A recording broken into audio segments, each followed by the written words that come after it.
विद्यार्थियों, मैं शशि भूषण तिवारी एक बार पुनः अपनी क्लास में स्वागत करता हूं। आशा करता हूं आप सभी स्वस्थ हैं, मस्त हैं और अच्छे से अपनी पढ़ाई में लगे हुए। पिछली कुछ कक्षाओं में हमने भौतिकी में गणित के अनुप्रयोग के ऊपर कुछ चीज़ें पढ़ी और सदिशों के बारे में पढ़ाई की। ये दोनों ही पाठ मूलतः गणित के पाठ हैं जिनका उपयोग भौतिकी में काफ़ी है। तो इन दो पाठों में, पहले वाले में खासकर हमने थोड़े ही प्रश्न किए, दूसरे पाठ में भी प्रश्न किए पर वो भी थोड़े थे, चलेगा, उससे ज़्यादा प्रश्न की आवश्यकता है नहीं इन दो पाठों में, क्योंकि वेक्टर में कभी कभी डायरेक्ट क्वेश्चन पूछते हैं और जो आपने पढ़ा उससे वो क्वेश्चन जरूर हल हो जाता है। और दूसरी इंपॉर्टेंट बात कि सदिशों का जोड़ना, घटाना, गुना करना ये हम आगे भी सीखते रहेंगे, पूरे फिजिक्स में इनका उपयोग है। तो जिस प्रकार के प्रश्न पूछे जाने वाले हैं उसमें हम निश्चित रूप से पारंगत हो जाएंगे। उसके लिए बैठकर अब और बहुत सारा समय देने की आवश्यकता नहीं है। अतः हम मैकेनिक्स में, यांत्रिकी में अपने नए पाठ की शुरुआत करेंगे जिसे हम काइनेमैटिक्स अर्थात शुद्ध गतिकी भी कहते हैं। तो हमारे पाठ का नाम है काइनेमैटिक्स। इसको हम हिंदी में शुद्ध गतिकी कहते हैं।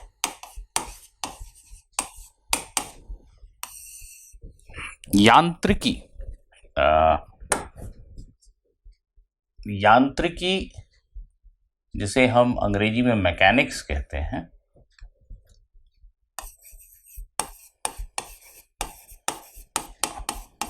बेसिकली वस्तुओं के, पिंडों के गति की पढ़ाई है। गति से संबंधित अध्ययन को हम यांत्रिकी कहते हैं और इस यांत्रिकी को ब्रॉडली, मोटा मोटी हम दो हिस्सों में बांटते हैं। मैकेनिक्स की पढ़ाई अर्थात गति का अध्ययन, पिंडों के गति का अध्ययन,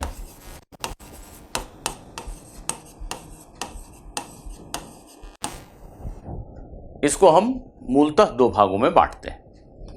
पहला काइनेमैटिक्स। काइनेमैटिक्स अर्थात गति का अध्ययन जब हम गति के कारणों पर बहुत विशेष गौर नहीं कर रहे हैं। यदि कहीं लिखा है कि एक स्कूटर 5 मीटर प्रति सेकंड की चाल से गतिशील है तो मान लेते हैं कि स्कूटर 5 मीटर प्रति सेकंड की चाल से गतिशील है। 10 सेकंड में 5 गुना 10 50 मीटर की दूरी तय करेगा। स्कूटर क्यों 5 की चाल से चल रहा है? उसकी चाल 8 क्यों नहीं हो जाती? वो रुक क्यों नहीं जाता? उसमें त्वरण क्यों नहीं है? इन सारे बिंदुओं पर हम गौर नहीं करते, मान लेते हैं कि स्कूटर चल रहा है चाहे जिस कारण से चल रहा हो। ऐसी पढ़ाई जिसमें हम गति के कारणों पर चर्चा नहीं करते उसे हम काइनेमैटिक्स कहते हैं। काइनेमैटिक्स अर्थात गति के कारणों पर विचार नहीं करते हम।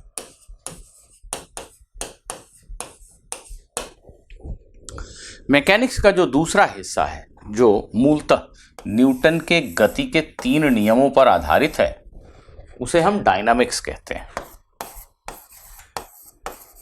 गतिकी, डायनामिक्स अर्थात गतिकी।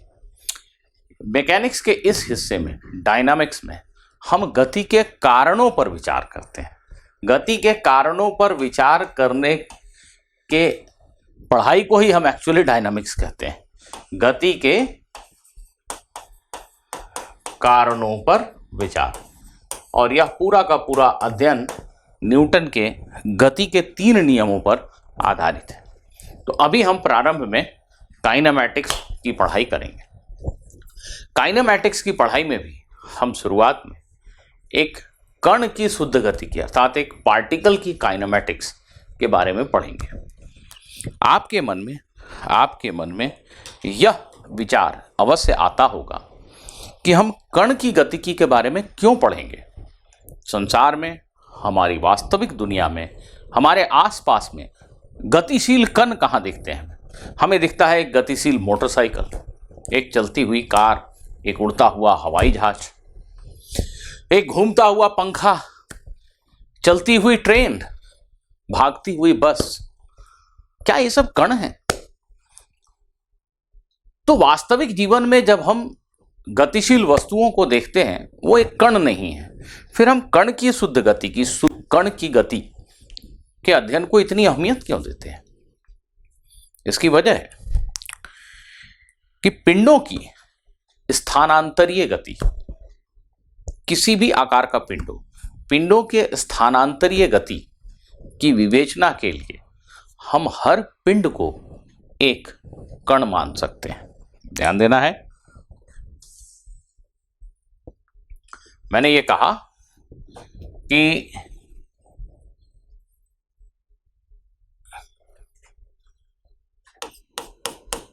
स्थानांतरीय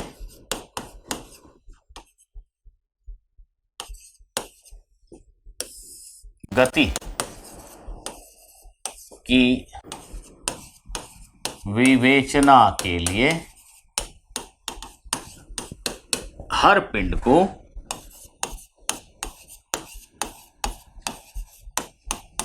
एक कण माना जा सकता है।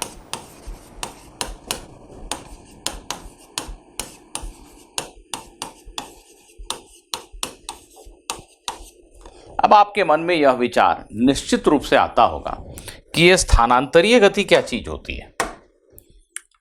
स्थानांतरीय गति की पढ़ाई यदि हम कर रहे हैं तो हर पिंड को, चाहे वो स्कूटर हो, ट्रक हो या ट्रेन हो, उसे हम एक कण मान सकते हैं। तो सवाल ये उठता है कि स्थानांतरीय गति होती क्या है? स्थानांतरीय गति अर्थात ट्रांसलेशनल मोशन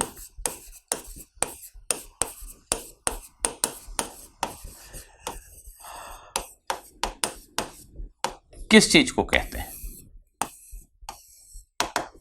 स्थानांतरीय गति अर्थात ट्रांसलेशनल मोशन हम किस चीज को कहते हैं?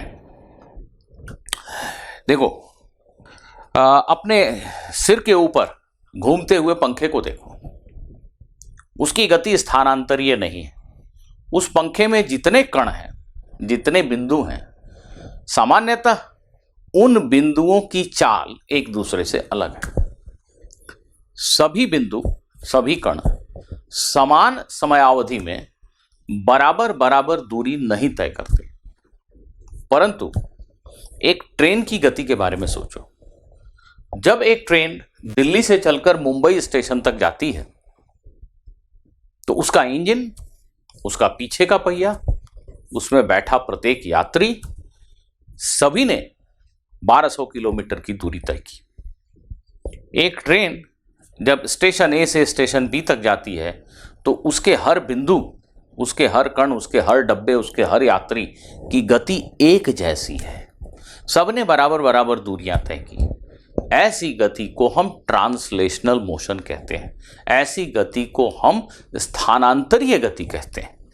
एक पिंड जब इस समतल सतह पर ऐसे गतिशील है तो इसके प्रत्येक बिंदु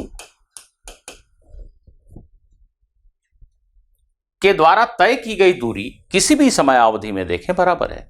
यह किनारा अगर 10 मीटर आगे आया तो यह केंद्र बिंदु भी 10 ही मीटर आगे गया, यह बिंदु भी 10 ही मीटर आगे गया।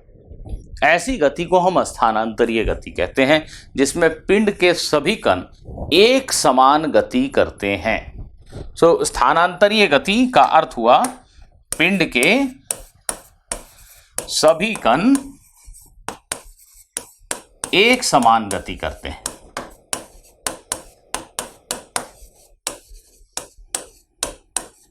सभी कणों के द्वारा तय की गई दूरियां समान होती हैं किसी भी समयावधि में। लेकिन जो रोटेशनल मोशन है, जो घूर्णी गति है,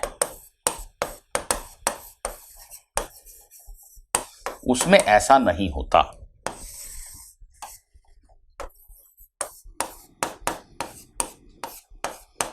स्थानांतरीय गति को ट्रांसलेशनल मोशन कहते हैं और घूर्णी गति को हम रोटेशनल मोशन कहते हैं। पुनः आप अपने सिर के ऊपर घूमते हुए पंखे के उदाहरण को लीजिए। पंखे का कोई भी ब्लेड मन में ले लीजिए। चलिए इस ब्लेड की बात करते हैं। इस ब्लेड पर दो कण ले लेते हैं, एक यहां कण ए और एक यहां कण बी। जब ये पंखा एक चक्र पूरा करता है तो यह कण इस वृत्ताकार पथ पर चलता है और एक चक्कर पूरा करता है। मान लो इस वृत्त की परिधि 18 मीटर है, तो यह कण 18 मीटर की दूरी तय करता है जब पंखा एक चक्र लगाता है, एक चक्कर पूरा करता है। उतने ही समय में यह कण शायद 8 मीटर की दूरी ही तय कर पाया। यह छोटी परिधि के वृत्त पे चल रहा था, छोटी त्रिज्या के वृत्त पे चल रहा था। जितने समय में इस कण ने एक चक्र पूरा किया, उतने ही समय में इसने भी एक चक्र पूरा किया, परंतु इसके द्वारा तय की गई, ए के द्वारा तय की गई दूरी बी की तुलना में ज्यादा है। ऐसी गति में हम पाते हैं कि एक पिंड के सभी कण एक जैसी गति नहीं कर रहे हैं। उनके द्वारा तय की गई दूरियां एक दिए हुए टाइम इंटरवल में बराबर नहीं है। यह स्थानांतरीय गति नहीं है, यह घूर्णी गति है। यह घूर्णी गति है जिसमें पिंड के सभी कण एक अक्ष के अबाउट वृत्तों में घूम रहे हैं। अलग अलग कण, यह कण भी एक वृत्त में घूम रहा है। यह अक्ष है, सभी वृत्त के केंद्र बिंदु इस रेखा के ऊपर लाई करते हैं। ठीक है, ऐसी गति के बारे में हम अलग से पढ़ेंगे, अभी परेशान होने की आवश्यकता नहीं। सिर्फ ये समझिए कि इस प्रकार की गति को ट्रांसलेशनल मोशन कहते हैं, जिसमें हर कण एक समान गति करता है। और ऐसे गति को जब हम समझाना चाह रहे हैं तो पिंड के आकार को बताने की आवश्यकता नहीं। उसके शेप और साइज, उसका आकार क्या है, वो शंकु के आकार का है कि गोला है कि ब्लॉक है, यह बताने की आवश्यकता नहीं। यह भी बताने की आवश्यकता नहीं कि वो कितना बड़ा है। हर पिंड को हम एक बिंदु मान सकते हैं। क्यों? उसके किसी एक बिंदु की गति को अगर समझा दिया मैंने तो उसके सभी बिंदुओं की गति तो उसी के जैसी है, तो पूरे पिंड की गति ही समझ में आ गई। परंतु इस केस में ऐसा नहीं है।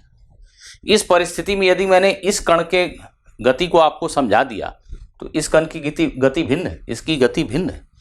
हमें अलग अलग कणों की गति को अलग अलग समझाना चाहिए, परंतु यहाँ ऐसी आवश्यकता नहीं है।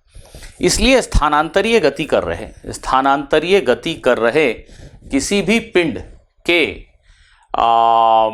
सभी कण को, सभी कणों की गति एक समान होने की वजह से हम पूरे पिंड को एक कण मान सकते हैं, चलेगा। इसके पश्चात मैं आपको यह समझा दूं कि रेस्ट और मोशन क्या है, विराम और गति क्या है।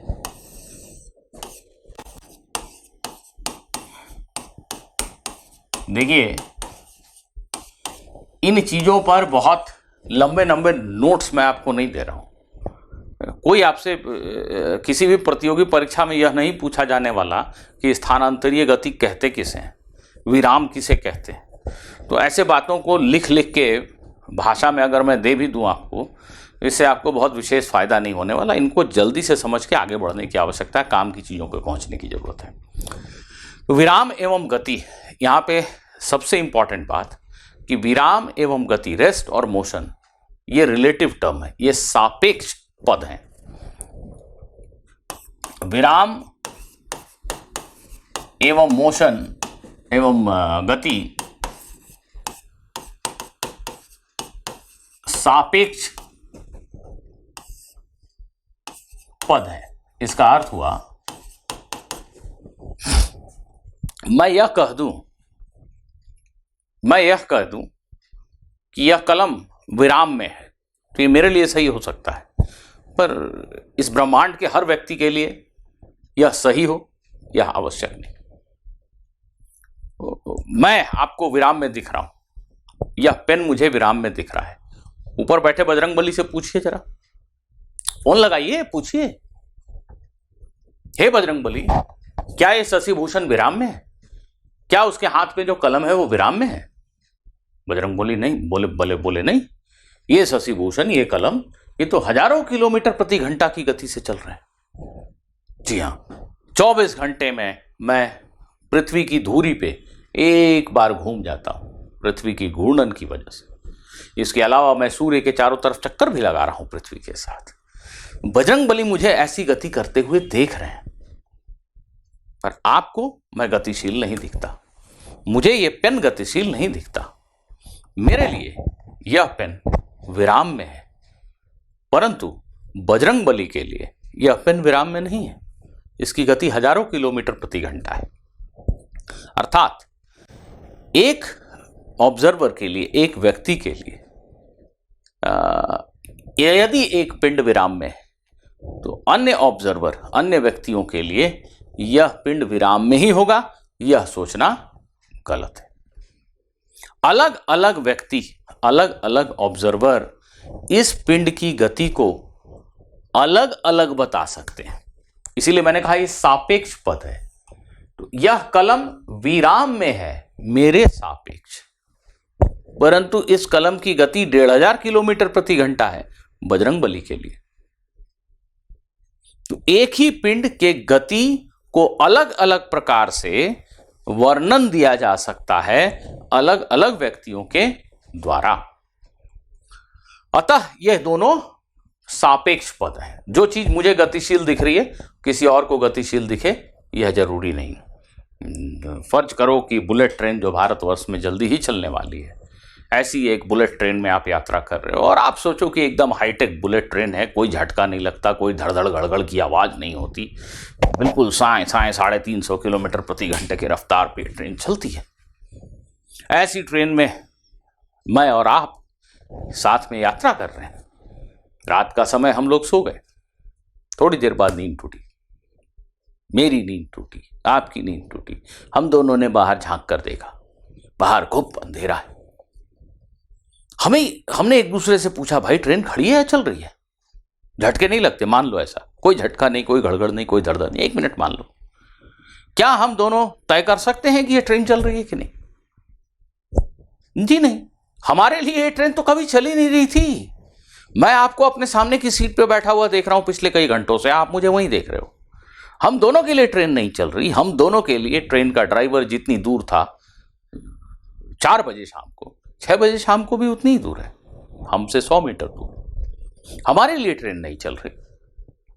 और रात के घुप अंधेरे में जब मुझे बाहर नहीं दिखता है तो मैं बता भी नहीं सकता कि ट्रेन चल रही है कि नहीं। जो सामान्य आपकी बोध होती है कि ट्रेन चलने लगी क्योंकि घड़घड़ धड़धड़ ऐसी कुछ हो रही है, तो आपको समझ में आता है। ये नहीं हो रही है तो आप कैसे बताएंगे? आपके लिए ट्रेन विराम में, वहीं जंगल में नीचे जो बब्बर शेर खड़ा है उससे कोई पूछे, बोली गाड़ी बाप रे, कोई बहुत बड़ी सी चीज जाए जाए करती हुई 350 किलोमीटर प्रति घंटे की रफ्तार से भागती चली जा रही है।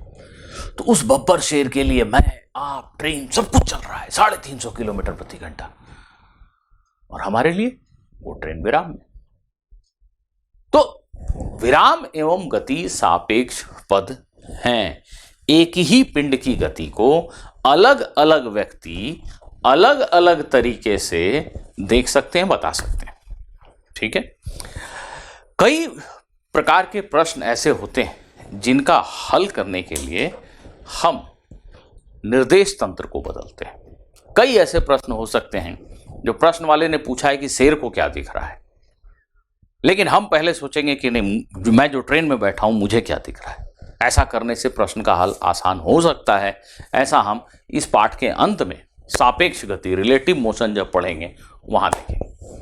अभी तत्काल में मैं आपको यह बता दूं कि यदि किसी प्रश्न में लिखा है कि एक स्कूटर की गति 15 मीटर प्रति सेकंड है, एक स्कूटर की चाल 15 मीटर प्रति सेकंड है,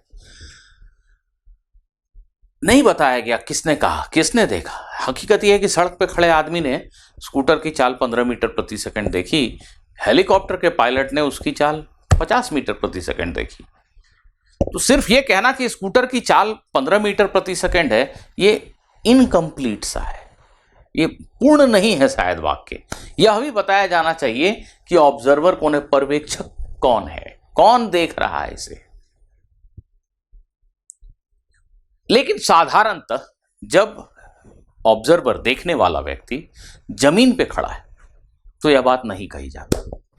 अगर कहा गया कि स्कूटर की चाल 10 मीटर प्रति सेकंड है तो वहाँ पे इम्प्लाइड है, वहाँ पे एक हिडन छुपा हुआ उपवाक्य है जो लिखा नहीं गया, पर समझ लेना चाहिए कि जो ऑब्जर्वर है, जो देखने वाला व्यक्ति है, स्कूटर को देखने वाला, वो जमीन पे खड़ा है, जो प्रेक्षक है वो जमीन पे खड़ा है। तो जब जमीन पे खड़ा व्यक्ति किसी चीज की गति को देखता है तो अक्सर हम यह नहीं बताते कि व्यक्ति जमीन पे खड़ा है और उसने कहा कि ट्रेन की चाल 15 मीटर प्रति सेकंड। ट्रेन की चाल 15 मीटर प्रति सेकंड अर्थात प्रेक्षक जमीन पे ही खड़ा है। हाँ, यदि हेलीकॉप्टर के पायलट ने स्कूटर की चाल को 50 मीटर प्रति सेकंड देखा है तो हमें बोलना पड़ेगा हेलीकॉप्टर के पायलट ने स्कूटर की चाल को 50 मीटर प्रति सेकंड बताया है, ऐसा बोलना पड़ेगा। सिर्फ कहेंगे स्कूटर की चाल 50 मीटर प्रति सेकंड है तो सामने वाला यह समझेगा कि जमीन पर व्यक्ति ने इतनी बड़ी चाल स्कूटर की देखी है। तो विराम एवं गति सापेक्ष पद हैं जब एक प्रेक्षक मतलब ऑब्जर्वर देखने वाला व्यक्ति प्रेक्षक के सापेक्ष एक कण की स्थिति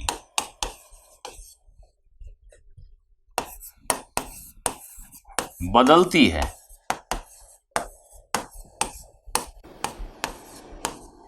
तो कण को गतिशील कहा जाता है।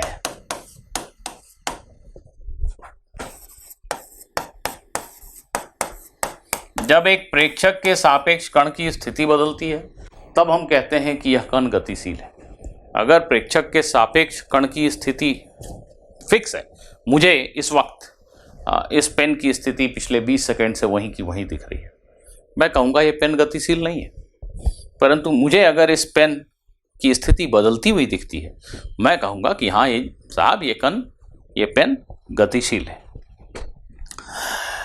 आइए अभी कोर टेक अवे ये है, मुख्य बात यह है कि कहा जाए स्कूटर की चाल 15 मीटर प्रति सेकंड, तो स्कूटर की चाल 15 मीटर प्रति सेकंड किसके सापेक्ष है? जमीन पे खड़े किसी आदमी के सापेक्ष। देखिए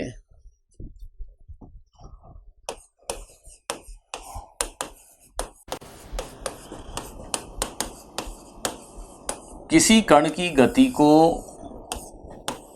समझाने के लिए, उसकी व्याख्या करने के लिए, किसी कण की गति को समझाने के लिए, उसकी व्याख्या करने के लिए जो सबसे आवश्यक चीज है वो है निर्देश तंत्र।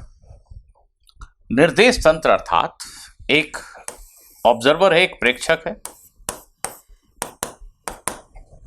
एक प्रेक्षक है। इस प्रेक्षक ने कण की स्थिति को संख्याओं के माध्यम से व्यक्त करने के लिए 3 लंबवत दिशाओं को x, y और z का नाम दिया है। ये एक प्रेक्षक है जो 3 लंबवत दिशाओं को उन्होंने अपनी इच्छा से x, y, z का नाम दे रखा है। इन महोदय के पास एक घड़ी भी है, समय माप सके ऐसा एक यंत्र है। अब ये महोदय किसी भी कण के गति को समझ सकते हैं और बहुत अच्छी भाषा में हमें समझा भी सकते हैं। ये एक वैज्ञानिक है आपकी तरह, यह इस चलते हुए कण की गति को ऑब्जर्व कर रहे हैं, लगातार देख रहे हैं। इन्होंने रिकॉर्ड किया, इन्होंने एक चार्ट बनाया, एक तालिका बनाई कि ठीक 12 बजे कण यहां पे था। यहां पर मतलब वो x, y, z कोऑर्डिनेट्स लिखते हैं, है कि नहीं। कण यहां पर था मतलब उसके x निर्देशांक का मान 2 था, y का 3 था, z का 1.5 था, ऐसे लिखते हैं। तो x, y, z की मदद से वो कण की स्थिति को व्यक्त कर पाते हैं। घड़ी की मदद से वो समय नोट कर पाते हैं कि 12 बजे कण यहां था, 1 बजे कण के x, y, z कोऑर्डिनेट्स का मान 5,7,8 हो गया। इस प्रकार वो अलग अलग समय पर कण की स्थिति को नोट करते जा सकते हैं। तो अगर इतने संसाधन हो, कौन कौन? एक प्रेक्षक, उसने बनाया अपना x, y, z coordinate system, उसके पास है एक घड़ी, तो अगर इतने संसाधन हैं तो हम किसी कण की गति का अध्ययन कर सकते हैं। तो ये जो पूरा का पूरा सिस्टम है ये एक निर्देश तंत्र है। यदि किसी प्रश्न में लिखा हो कि ट्रेन के निर्देश तंत्र में यह देखा गया, इसका अर्थ हुआ ट्रेन में एक व्यक्ति बैठा है जो प्रेक्षक है, उसके पास एक घड़ी है, वो समय के साथ चलते हुए किसी कण की स्थिति को देखता जा रहा है, समझता जा रहा है, उसका अध्ययन कर रहा है, लिखता जा रहा है। तो ट्रेन के निर्देश तंत्र में इस भाषा का अर्थ हुआ जो प्रेक्षक है वो ट्रेन में बैठा हुआ है, उसके पास एक घड़ी है और वो किसी चीज के, किसी पिंड के गति का अध्ययन कर रहा है। तो ट्रेन के निर्देश तंत्र में हेलीकॉप्टर की चाल 100 मीटर प्रति सेकंड है। इसका अर्थ हुआ ट्रेन में बैठे प्रेक्षक ने नोट किया कि हेलीकॉप्टर की चाल 100 मीटर प्रति सेकंड। तो कैसे नोटिस किया होगा उसने अलग अलग समय पर हेलीकॉप्टर की स्थिति का अंदाज लगाया और फिर बताया कि हेलीकॉप्टर 1 सेकंड में कितनी दूर चलता है। ऐसा कुछ एक्सपेरिमेंट उसने किया, तब तो वो कह रहा है कि मैंने देखा कि हेलीकॉप्टर की चाल 100 मीटर प्रति सेकंड। तो निर्देश तंत्र शब्द का अर्थ ये हुआ कि एक ऑब्जर्वर है, प्रेक्षक है, उसके पास घड़ी है, XYZ सिस्टम है और वो किसी कण की गति का अध्ययन कर रहा है। इस चीज को हम निर्देश तंत्र कहते हैं। पुनः इन चीजों को शब्दों में लिख के समय खराब करने की आवश्यकता नहीं, परंतु ये बेहद महत्वपूर्ण शब्द हैं, टर्म्स हैं। ये नहीं समझते हम तो हमें प्रश्न ही नहीं समझ में आते। सच्चाई तो यही है। निर्देश तंत्र पढ़ रहे हैं, प्रश्न में आ गया तो लगता है क्या है, तो कुछ नहीं, यही। तो इन बातों को समझ लेना जरूरी है, पर इन पे बहुत विस्तार से नोट्स लिखने की आवश्यकता नहीं है। जहां जरूरत होगी वहां हम नोट्स लिखेंगे। तो आइए विद्यार्थियों, हम इस इंट्रोडक्शन के बाद शुद्ध गतिकी की पढ़ाई शुरू करते हैं। शुद्ध गतिकी काइनेमैटिक्स के पाठ में कुछ पद होते हैं जिनके बारे में आप सभी जानते हैं। स्थिति सदिश, तय की गई दूरी, विस्थापन, चाल, वेग, त्वरण, ये ऐसे पद हैं, ये ऐसे शब्द हैं जो लगभग भौतिकी के हर पाठ में उपयोग में आते हैं। तो बड़े महत्वपूर्ण शब्द हैं, बड़े ही महत्वपूर्ण शब्द हैं और इन शब्दों, इन भौतिक राशियों का सही बोध बहुत आवश्यक है भौतिकी की पढ़ाई में। तो इन सब की परिभाषा हमें ढंग से समझनी है और इन पर सीधे प्रश्न भी पूछे जाते हैं, तो उन प्रश्नों को भी करते हुए हम आगे बढ़ेंगे। तो सबसे पहले काइनेमैटिक्स में जो पद होते हैं, शुद्ध गतिकी में जो पद होते हैं, उनके बारे में एक एक करके हम पढ़ेंगे। तो यहां लिख देता हूं मैं इंपॉर्टेंट, यह अंग्रेजी में ही लिख देता हूं, इंपॉर्टेंट टर्म्स, टर्म्स मतलब पद इन काइनेमैटिक्स। देखिए, सबसे पहला इंपॉर्टेंट टर्म है पोजीशन वेक्टर।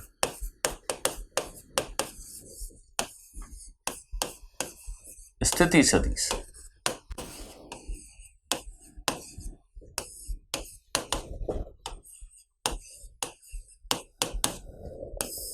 स्थिति सदिश, पोजीशन वेक्टर।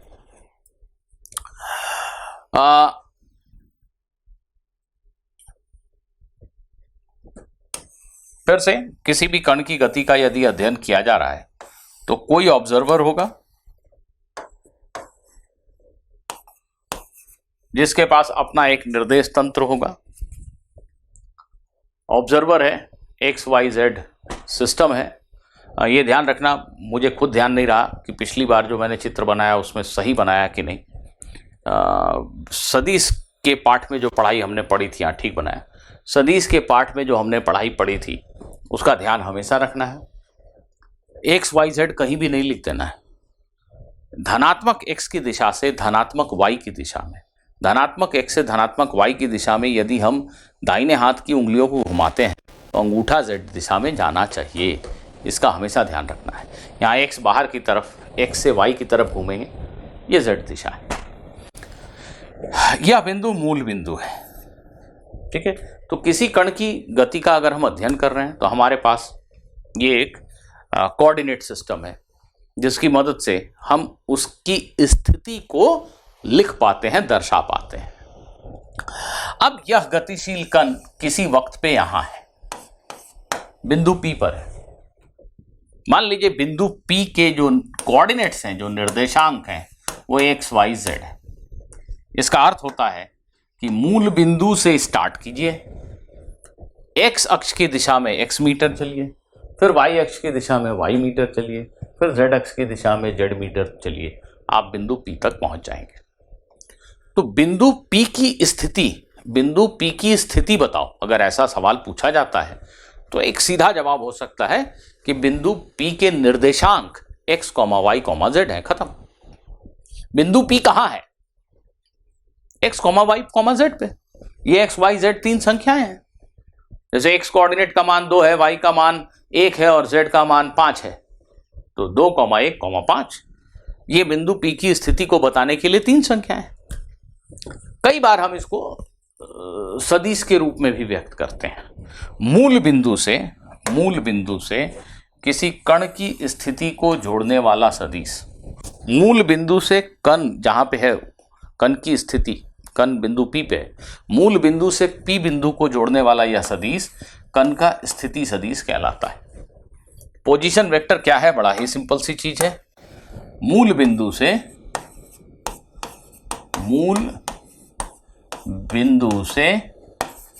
कण की स्थिति को जोड़ने वाला सदिश, इसे ही हम पोजीशन वेक्टर कहते हैं। ठीक है, और वेक्टर चैप्टर में जो पढ़ाई हमने की है उसके आधार पे मुझे लगता है कि आप में से प्रत्येक व्यक्ति मुझे यह बता देगा कि सदिश R को हम ऐसा लिख सकते हैं, ऐसा एक्स आई कैप प्लस वाई जे cap plus Z J cap. एक सदिश R को जब हम एक्स आई प्लस वाई जे प्लस जेड के लिखते हैं तो इसका क्या अर्थ है? इसका अर्थ है कि यह सदिश R तीन सदिशों को जोड़कर बना है। x परिमाण का सदिश x अक्ष की दिशा में, y परिमाण का सदिश y अक्ष की दिशा में और z परिमाण का सदिश z अक्ष की दिशा में। तीनों को जोड़ दीजिए, आपको सदिश R प्राप्त हो जाएगा। यही तो हम कह रहे हैं। मूल बिंदु से x अक्ष की दिशा में x मीटर चलिए, अर्थात x परिमाण का विस्थापन चले आप। उसके बाद y मीटर चलिए y अक्ष की दिशा में, z मीटर चलिए z अक्ष की दिशा में, आप पहुंच जाएंगे हमारे कण तक। तो कण की स्थिति बताओ, उसके लिए तीन संख्याएं बतानी होती हैं x, y, z। स्थिति सदिश बताओ, तो ठीक है भाई, ऐसे बताएंगे एक्स आई कैप प्लस वाई जे cap plus Z J cap. देखिए, किसी कण की स्थिति सदिश अगर नियत रहती है, किसी कण की स्थिति सदिश में कोई बदलाव नहीं होता, एक्स वाई जेड एकदम फिक्स्ड है, इसका मतलब कण गतिशील नहीं है, वो विराम में है। और यदि कण की स्थिति सदिश बदल रही है तो वो गतिशील है। x बदल रहा है, y बदल रहा है, z बदल रहा है, तीनों बदल रहे हैं, या कोई दो बदल रहा है, या कोई एक ही बदल रहा है, सिर्फ x बदल रहा है, y और z नियत है, तो भी कण गतिशील है। परंतु यदि x, y, z नियत है तो कण गतिशील नहीं है, नहीं है, नहीं है। यहां ये देखने में बड़ा कठिन लग रहा है। ज्यादातर प्रश्न हमारे ऐसे होंगे जिसमें कण एक सरल रेखा में गति कर रहा है या द्विविमीय गति कर रहा है, एक तल में गति कर रहा है। यदि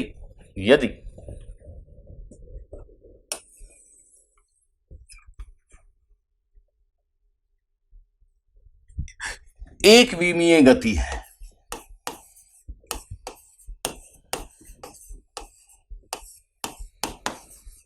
एक सरल रेखीय गति है,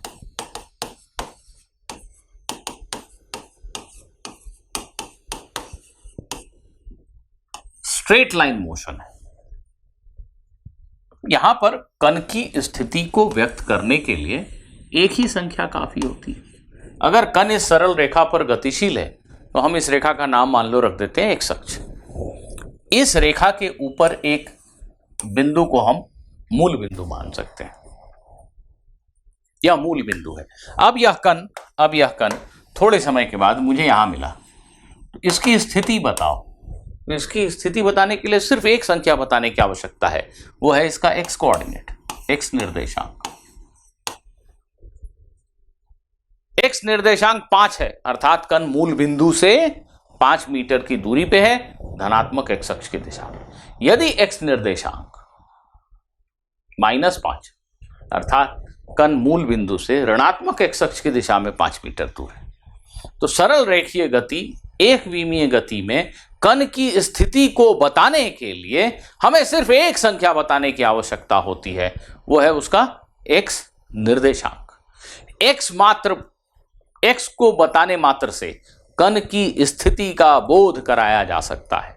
तो कण की स्थिति को बताने के लिए हमें सिर्फ x को बताने की आवश्यकता है। ठीक, सबसे सरल स्थिति यहां ध्यान देना है कि x का मान धनात्मक और ऋणात्मक दोनों हो सकता है, क्योंकि यदि कण यहां पे है तो x का मान +5 है, और यही कण यदि यहां पे है तो इसके x का मान -5 हो सकता है। तो ये जो x है ये पॉजिटिव, ये जो मैंने लिखा है इसको पॉजिटिव पढ़िए, धनात्मक और निगेटिव दोनों हो सकता है। x का मान पॉजिटिव और निगेटिव दोनों हो सकता है। ये ऋणात्मक को मैंने एब्रिविएट करके छोटा करके लिखा है, आप इसको ऋणात्मक चाहें तो लिख लें या निगेटिव पढ़ लें। ठीक है, तो x का मान धनात्मक और ऋणात्मक दोनों हो सकता है, यह इंपॉर्टेंट बात है। ऋणात्मक मान को देखकर चौंकेंगे नहीं कभी भी आगे। और द्विविमीय गति में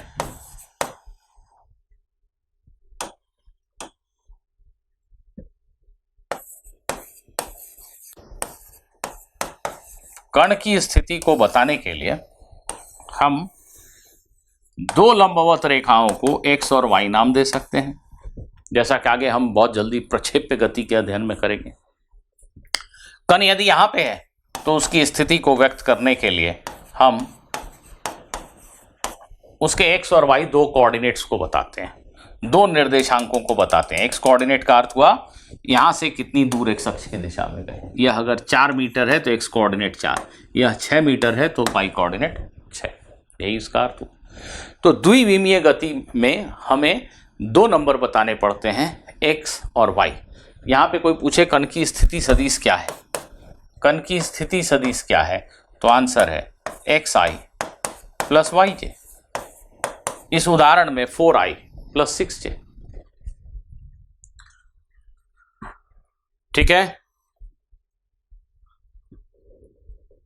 अब आगे बढ़ते हैं।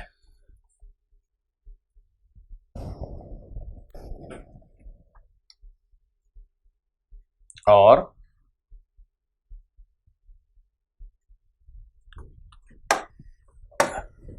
दूसरे महत्वपूर्ण पद के बारे में बात करते हैं। काइनेमैटिक्स में दूसरा जो सबसे महत्वपूर्ण पद है वो है दूरी, डिस्टेंस।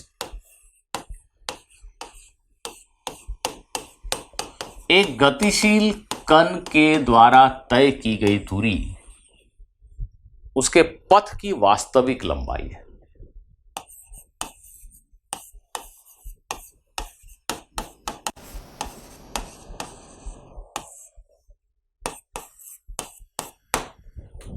एक गतिशील कण के द्वारा तय की गई दूरी उसके पथ की वास्तविक लंबाई को कहते हैं। इसका जो मात्रक है ऑफ कोर्स एसआई मात्रक,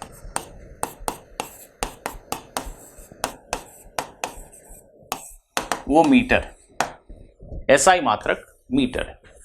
पथ की वास्तविक लंबाई यह एक अदिश राशि है, स्केलर है, इसमें दिशा का कोई अर्थ नहीं है। पथ की वास्तविक लंबाई, प्लीज समझिए, यदि यह आपका घर है और ये हमारी संस्था मोमेंटम है,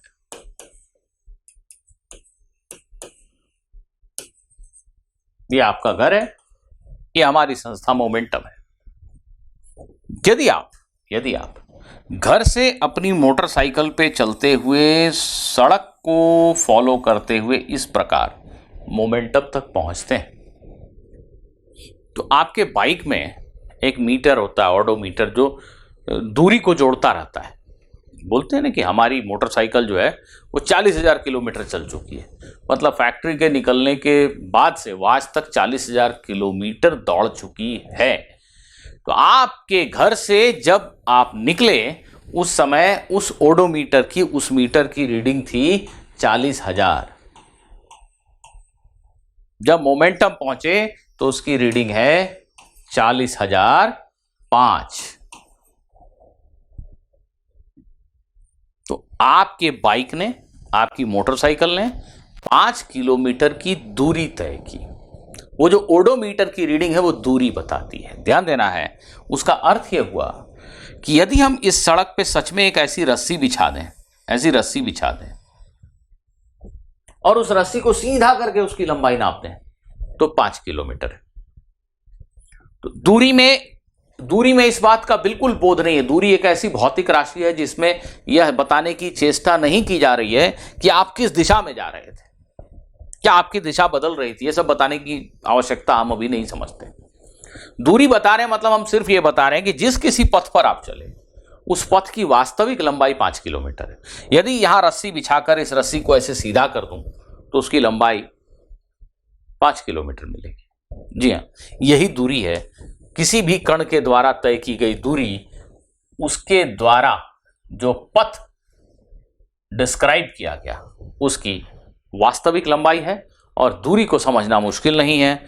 आपके बाइक में हमेशा याद रखिए, आपकी गाड़ी में जो ओडोमीटर है, जो दूरी का हिसाब रखता है, वो सही सही दूरी बताता है। अगर आप इसी पथ पर वापस चलकर पढ़ाई करने के बाद मोमेंटम से घर लौट गए इसी पथ पर चलते हुए, तो क्या यहां पहुंचकर आपके ओडोमीटर की रीडिंग 40,000 हो जाएगी? क्या वो घट के 40,005 से 40,000 हो जाएगी? उत्तर है नहीं। यहां पहुंचकर वो 40,010 हो जाती है। इस बात से कोई अर्थ मतलब नहीं है कि आप इधर गए थे अब वापस आ रहे हैं ना। कुल पथ की लंबाई, आप यहां से यहां तक गए फिर वापस यहां आए, की लंबाई 10 किलोमीटर है। यह आपके द्वारा तय की गई दूरी है।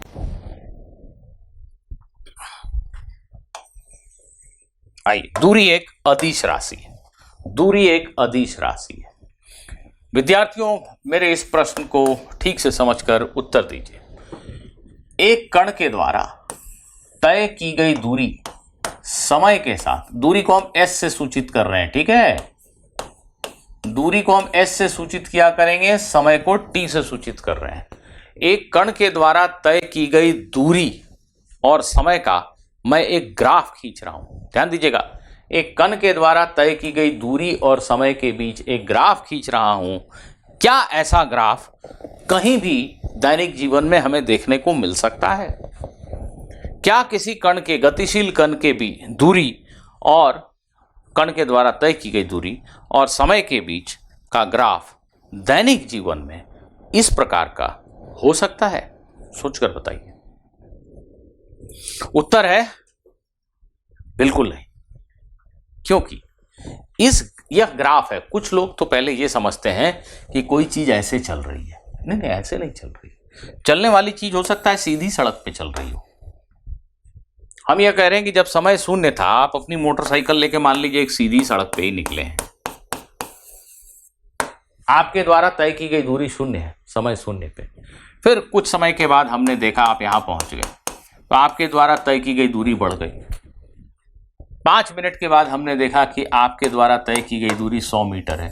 तो ये 5 मिनट में हमने देखा आपके द्वारा तय की गई दूरी ये 100 मीटर है, यहां 100 मीटर लिखा है। ये तो ग्राफ है। 10 मिनट के बाद हमने देखा कि आप यहां पहुंच गए, आपके द्वारा तय की गई दूरी 500 मीटर है। तो 10 मिनट के बाद हमने देखा कि आपके द्वारा तय की गई दूरी 500 मीटर हो गई, यहां 500 लिखा है। ये तो ग्राफ है, दूरी समय का ग्राफ है। कण यहां नहीं चल रहा है, कण तो कहीं ऐसे सीधी रेखा पे भी चल सकता है।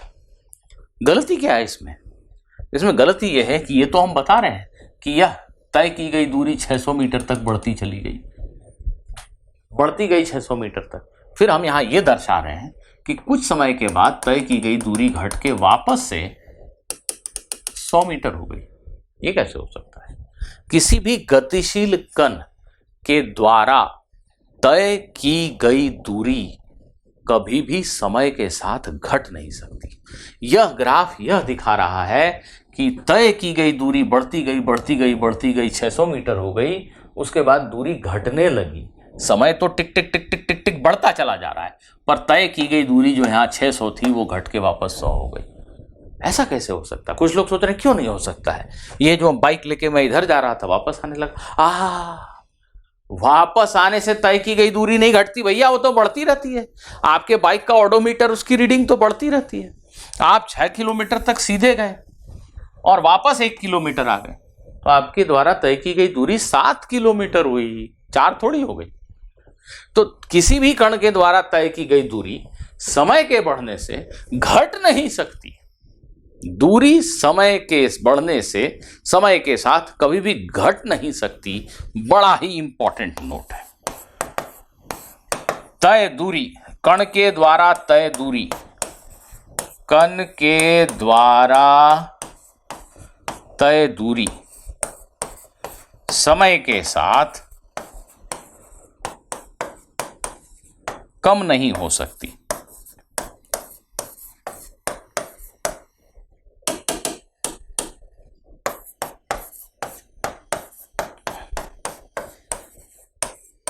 किसी भी कण के द्वारा तय की गई दूरी समय बढ़ने से घट नहीं सकती।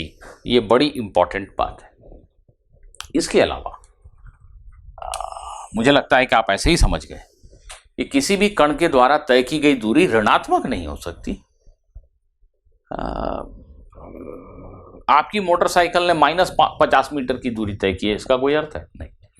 माइनस साइन दिशा बोध के लिए होता है, और हम कह रहे हैं दूरी एक अदिश राशि है, इसमें दिशा का कोई महत्व ही नहीं है। आप अपने घर से निकलकर 5 किलोमीटर दूर मंदिर की तरफ गए या 5 किलोमीटर दूर स्कूल की तरफ गए, उससे फर्क नहीं पड़ता, दूरी 5 ही किलोमीटर है। तो दूसरा इंपॉर्टेंट नोट यह भी है कि कण के द्वारा तय की गई दूरी ऋणात्मक नहीं हो सकती। मैं इसको शॉर्ट में ऐसा लिख दे रहा हूं, दूरी निगेटिव नहीं होती।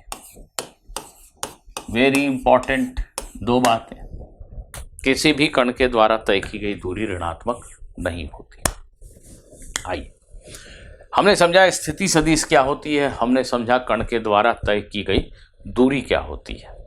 अब समझते हैं एक कण के विस्थापन का क्या अर्थ है। यह तीसरा इंपॉर्टेंट पद है, विस्थापन, डिस्प्लेसमेंट।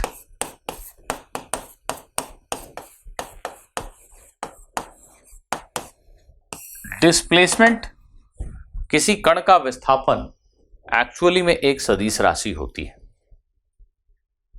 कण के प्रारंभिक और अंतिम स्थिति को जोड़ता हुआ जो सदिश है उसे कण का विस्थापन कहते हैं। कण के, इसको पढ़िएगा प्रारंभिक, कण के प्रारंभिक एवं अंतिम स्थितियों को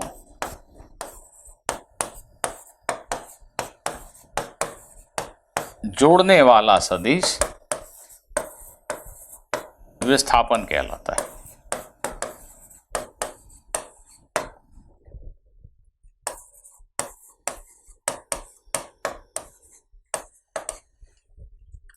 कण के प्रारंभिक एवं अंतिम स्थितियों को जोड़ने वाला सदिश विस्थापन कहलाता है।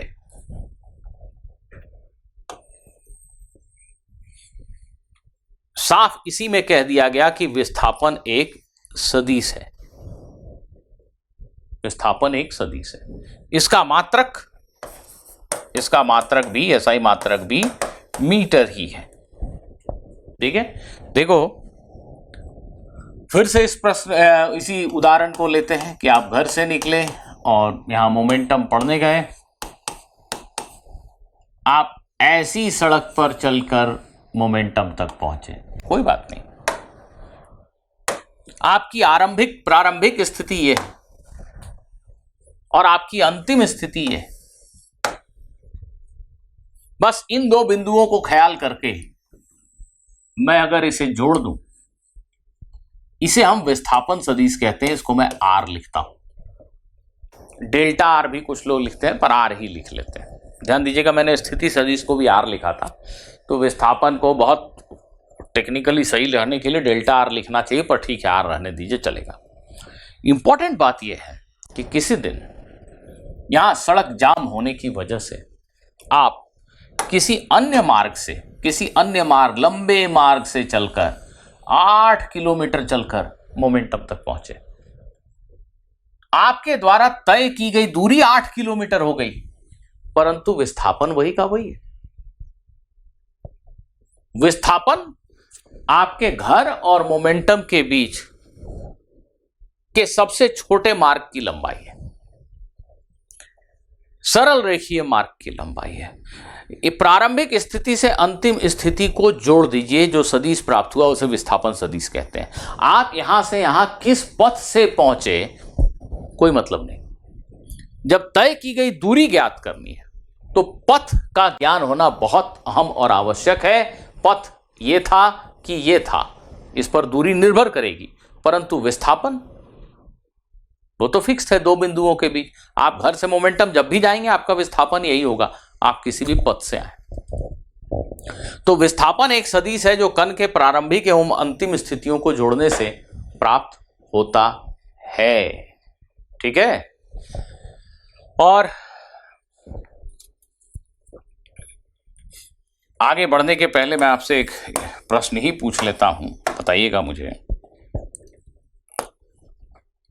एक सरल सा प्रश्न, इस पिंड को मैंने ऊपर फेंका, ये 5 मीटर ऊपर जाने के बाद वापस मेरे हाथ में आ गया, जहां से चला था वहीं आ गया, 5 मीटर ऊपर जाने के बाद वापस मेरे हाथ में आ गया। इसका विस्थापन क्या हुआ? विस्थापन तय की गई दूरी कितनी हुई? विस्थापन 0। जहां से चले थे वहीं पहुंच गए, अंतिम स्थिति यही, प्रारंभिक स्थिति यही, विस्थापन 0। तय की गई दूरी 5 मीटर ऊपर, 5 मीटर नीचे, 10 मीटर। कण के द्वारा तय की गई दूरी हमेशा बढ़ती है। यदि आप इस पथ से चलकर मोमेंटम पहुंचे और इस पथ से घर वापस चले गए, तो घर वापस आ गए तो आपका विस्थापन 0 हो गया, आप जहां से चले थे वहीं पहुंच गए। परंतु तय की गई दूरी ये 5 किलोमीटर जाना और ये 8 किलोमीटर लौट कर आना, 13 किलोमीटर हुआ। ठीक है, इस प्रश्न का उत्तर बहुत शीघ्रता से बताइएगा मुझे। एक कण एक वृत्ताकार पथ के ऊपर गतिशील है। यह कण इस वृत्त पर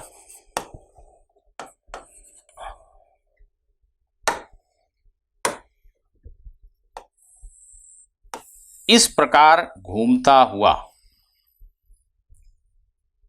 ए से चलकर बी तक पहुंचा। ठीक है,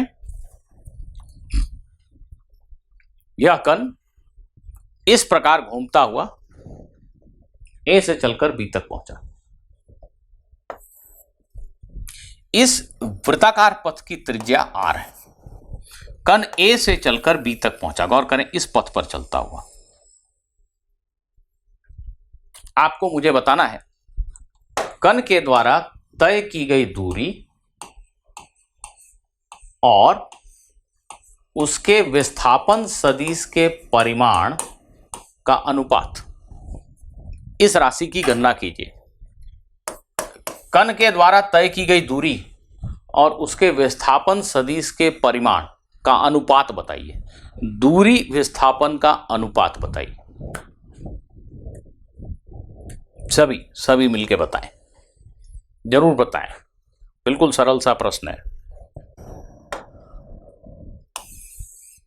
कण के द्वारा तय की गई दूरी को हम s लिखा करेंगे। कण के द्वारा तय की गई दूरी उसके पथ की वास्तविक लंबाई होती है। वृत्त की पूरी परिधि 2πr होती है। उसका 3/4 हिस्सा है, ये 1/4 छोड़ दें तो ये 3/4 हिस्सा है, इसलिए तय की गई दूरी 3/4 है वृत्त के परिधि की। अर्थात यह कण के द्वारा तय की गई दूरी है। विस्थापन, विस्थापन को हम r लिखा करेंगे, ऐसा मैंने कहा था।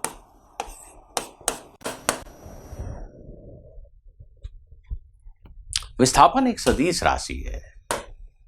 इस सदिश राशि को हम ऐसे दर्शा सकते हैं, प्रारंभिक स्थिति, अंतिम स्थिति। कण ए से बी किसी पथ से पहुंचा हो, किसी पथ से, इस पथ पे चल के, इस पथ पे, या कोई अन्य ही पथ लेकर, यह विस्थापन सदिश है ए बी विस्थापन सदिश है। तो विस्थापन सदिश कौन है? उत्तर है विस्थापन सदिश कोई पूछे तो हम बोलेंगे सदिश ए बी। अब यहां पूछा गया है विस्थापन सदिश का परिमाण, परिमाण अर्थात इसकी लंबाई। तो यदि यह r है, यह r है, यह विस्थापन सदिश है, तो सभी समझते हैं √2r होगा, पाइथागोरस प्रमेय, √r² + r², √2r। √2r इस विस्थापन सदिश का परिमाण है। हमसे पूछा गया है प्रश्न में दूरी और विस्थापन के परिमाण का अनुपात बताइए। तो तय की गई दूरी और विस्थापन का अनुपात बताइए। यही अनुपात है, ये दूरी है, ये विस्थापन है। ये हो गया हमारा 3π/2√2। कण किसी भी पथ से ए से बी पहुंचे, उसका विस्थापन तो यही रहेगा। हाँ, तय की गई दूरी अलग अलग हो सकती है, वो उसके पथ के ऊपर निर्भर करेगी।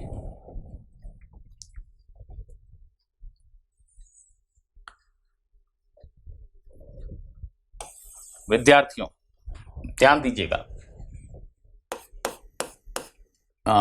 वन डायमेंशनल मोशन में, एक विमीय गति या सरल रेखीय गति में, विमीय गति में विस्थापन का दिशाबोध अक्सर धन ऋण चिन्ह से होता है।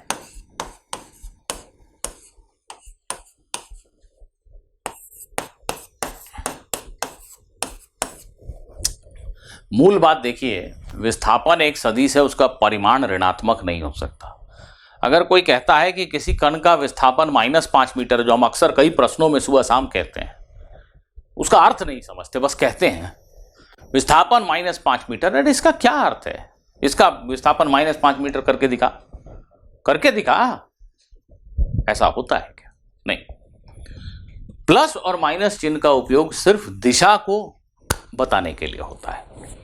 यदि एक कण एक सरल रेखा पर गतिशील है और हमने इसे धनात्मक x अक्ष की दिशा मानी है, यदि एक कण सरल रेखा पर गतिशील है और इसे हमने धनात्मक x अक्ष की दिशा मानी है, फिर यदि यह कण, ध्यान दीजिएगा, धनात्मक x अक्ष की दिशा में यहां से यहां गया, यदि विस्थापन अंतिम से, प्रारंभिक से अंतिम स्थिति को जोड़ने वाला सदिश दाहिनी तरफ है, तो धनात्मक विस्थापन है, ये धनात्मक विस्थापन है। परंतु यही कण यदि ऋण अक्ष की दिशा में विस्थापित हुआ है, इधर गया है, ये प्रारंभिक स्थिति थी, ये अंतिम स्थिति है, तो हम कहेंगे उसका धनात्मक, उसका विस्थापन ऋणात्मक है। इसका अर्थ नहीं कि यहां कुछ ऋणात्मक है, नहीं, हम सिर्फ दिशा बता रहे हैं, धन और ऋण चिन्ह के उपयोग से दिशा बता रहे हैं। जैसे एक कण यहां से यहां गया, मान लो 5 मीटर, तो उसका विस्थापन हम लिख सकते हैं 5i। 5 मीटर का विस्थापन धनात्मक x अक्ष की दिशा में, 5 लंबाई का सदिश धनात्मक x अक्ष की दिशा में 5i, और ये विस्थापन 5 मीटर अगर ऋणात्मक x अक्ष की दिशा में हुआ, तो इसे हमें लिखना चाहिए -5i। हम ऐसा कर सकते हैं, बिल्कुल यह परिपाटी सही है। पर प्रायः जब क्वेश्चन में लिखा है कि कण x अक्ष पे ही चल रहा है, तो i लिखकर हम कोई विशेष बात तो बता नहीं पा रहे। नई बात, वो तो बताया जा चुका है भाई आपको कि x अक्ष पे ही कण है। i लिख के आप क्या नया बता रहे हैं? तो यहां सिर्फ +5 और -5 लिख के ही लोग काम चला लेते हैं। यदि मैंने कहा विस्थापन -5 मीटर है, उसका एक ही अर्थ है कि ऋणात्मक एक्स अक्ष की दिशा में 5 मीटर, +5 विस्थापन माने धनात्मक एक्स अक्ष की दिशा में 5 मीटर। मैं ये कह रहा हूं, मैं आपको कंफ्यूज नहीं कर रहा हूं, प्लीज ध्यान से सुनिए। हमें लिखना ऐसे चाहिए पर नहीं लिखते हैं। कह तो दिया एक बार कि एक्स अक्ष की दिशा में कण गतिशील है, +5 बोलने से ही समझ में आ जाता है कि धनात्मक एक्स अक्ष की दिशा में 5 मीटर, और -5 बोलने से समझ में आ जाता है कि ऋणात्मक एक्स अक्ष की दिशा में 5 मीटर। यहां ध्यान रखना, ये बहुत ही इंपॉर्टेंट है। किसी भी वन डायमेंशनल मोशन में जो विस्थापन है वो हमेशा अंतिम एक्स कोऑर्डिनेट माइनस प्रारंभिक एक्स कोऑर्डिनेट से प्राप्त होता है। अंतिम एक्स निर्देशांक और x1 प्रारंभिक एक्स निर्देशांक। मैं ये कहना चाह रहा हूं, यदि किसी प्रश्न में लिखा है कि एक कण एक्स अक्ष पर गतिशील है, मान लो सपोज उसकी प्रारंभिक स्थिति x = 5 मीटर है। कण प्रारंभ में मैंने यहां देखा और अंत में मैंने देखा कि x कोऑर्डिनेट -3 मीटर है। मान लो कण की प्रारंभिक स्थिति x = 5 मीटर है और थोड़े समय के बाद मैंने देखा ये उसकी अंतिम स्थिति है। 15 सेकंड के बाद मैंने देखा कण यहां है। अब मुझसे कोई पूछता है कि कण का विस्थापन क्या हुआ, तो कण ने किस प्रकार गति की, बीच में क्या हुआ, ये सब मुझे नहीं जानना। हो सकता है कण ऐसे चला हो, आप आश्चर्य मत कीजिए, हो सकता है ऐसे चला हो, पहले इधर गया, ध्यान से देखिए, पहले इधर गया, फिर इधर गया, फिर इधर गया, फिर इधर आ गया, हो सकता है। मुझे इसमें कोई इंटरेस्ट नहीं है। विस्थापन पूछ रहे हो ना, ये प्रारंभिक स्थिति, ये अंतिम स्थिति, यही है विस्थापन सदिश, ये अंतिम से प्रारंभिक से अंतिम स्थिति को जोड़ने वाला। और विस्थापन को कुछ लोग ΔX भी लिखते हैं, लिख सकते हैं आप। x में परिवर्तन को ΔX, हम सिंपली x लिख ले रहे हैं। विस्थापन x2 - x1, x2 कितना है -3, x1 कितना है 5, -8 मीटर। देखिए ध्यान से देखिए, विस्थापन -8 मीटर हुआ। कण ने किसी प्रकार गति की हो, भले ही वो ऐसे गया हो या वो ऐसे गया हो, 2-4 बार ऐसे होने के बाद यहाँ, मुझे क्या मतलब है। प्रारंभ में यहां था, अंत में यहां है। विस्थापन मतलब यह सदिश कैसे मिलेगा, x final 3, x initial 5, -3 -5, -8 metre. -8 metre विस्थापन, इसका क्या अर्थ हुआ। यहां जो ऋण चिन्ह है यह सिर्फ यह बता रहा है कि जो विस्थापन हुआ है वो ऋणात्मक एक्स अक्ष की दिशा में हुआ है। कण अंततः ऋणात्मक एक्स अक्ष की दिशा में खिसका है। +8 विस्थापन का मतलब होगा प्रारंभिक स्थिति से धनात्मक दिशा में 8 मीटर दूर है कण। तो विस्थापन एक सदिश है, लेकिन एक विमीय गति में, वन डायमेंशनल मोशन में, सरल रेखीय गति में हम I कैप J कैप लिखने की आवश्यकता नहीं समझते। तो धन और ऋण चिन्ह से ही दिशा बोध कराया जा सकता है। तो विद्यार्थियों, आज की क्लास हम यहीं पे रोकते हैं। आज बेसिकली हमने